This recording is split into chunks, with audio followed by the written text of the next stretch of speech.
আসসালামু আলাইকুম। July August ছাত্র জনতার আন্দোলনের চলাকালে জাতিসংঘের মানবাধিকার বিষয়ক হাই কমিশনার ফলকার তুর্ক কি বলেছিলেন?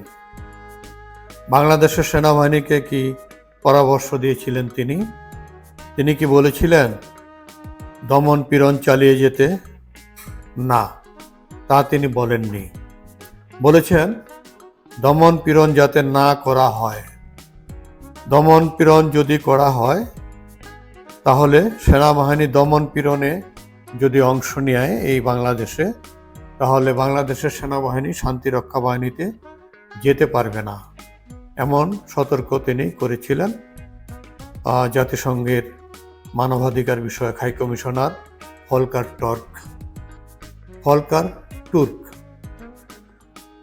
তুর্ক সম্প্রতি একটি সাক্ষাৎকারে তার এই বিষয়গুলো পুনরায় তুলে ধরেছেন। সেদিকেই ফলকার তুর্ক বিবিসি ওয়ার্ল্ড সার্ভিসের হার্ট টক অনুষ্ঠানে কথা বলেছেন। বিবিসির ওয়েবসাইটে বুধবার হার্ট টক অনুষ্ঠানের এই পর্ব প্রকাশ করা হয়েছে। সমসাময়িক বিষয় নিয়ে সাক্ষাৎকার ভিত্তিক এই অনুষ্ঠানে ফলকার তুর্কের সঙ্গে কথা বলেন বিবিসির উপস্থাপক স্টিফেন শাকাল।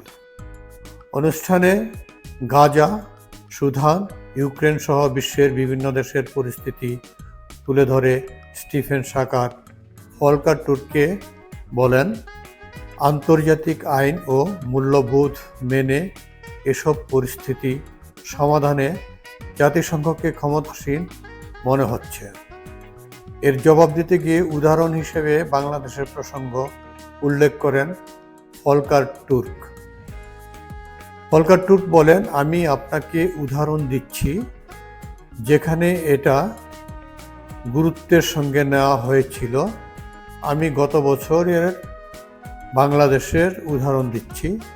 আপনি জানেন জুলাই আগস্ট সেখানে ছাত্রদের ব্যাপক বিক্ষোভ হয়।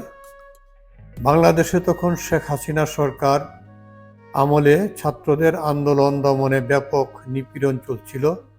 উল্লেখ করে তিনি বলেন, তাদের জন্য বড় আশার জায়গা ছিল। আসলে আমরা কি বলি, আমি কি বলি, আমরা কি করতে পারি এবং আমরা ওই পরিস্থিতির উপর আলোকপাত করি।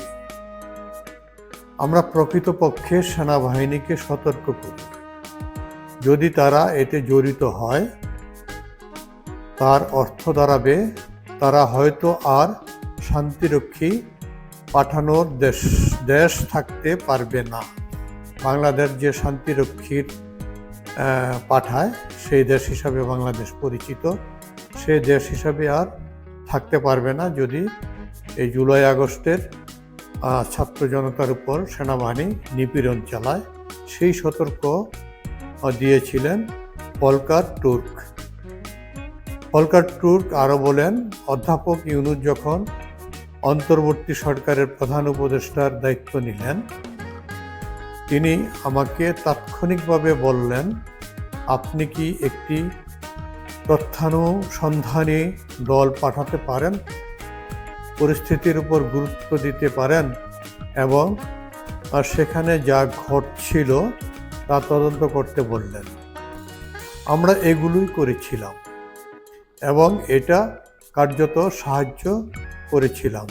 তিনি আরও বলেন, আমি গত বছর বাংলাদেশে গিয়েছিলাম।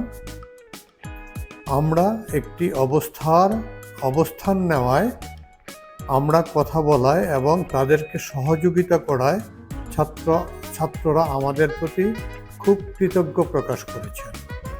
ছাত্ররা তাদের প্রতি, আন্তর্জাতিক ওই সংস্থার প্রতি কৃতজ্ঞতা প্রকাশ করেছেন, সেই কথাটাও তিনি উল্লেখ করলেন।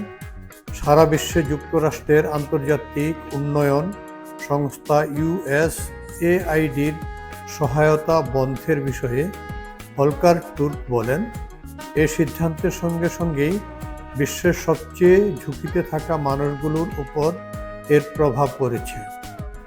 তিনি আশা প্রকাশ করেন, ওয়াশিংটনের এই সিদ্ধান্ত পুনর্বিবেচনা হবে, কারণ USAID এবং বিদেশি সহায়তা বিশ্বে গুরুত্বপূর্ণ ভূমিকা রাখে।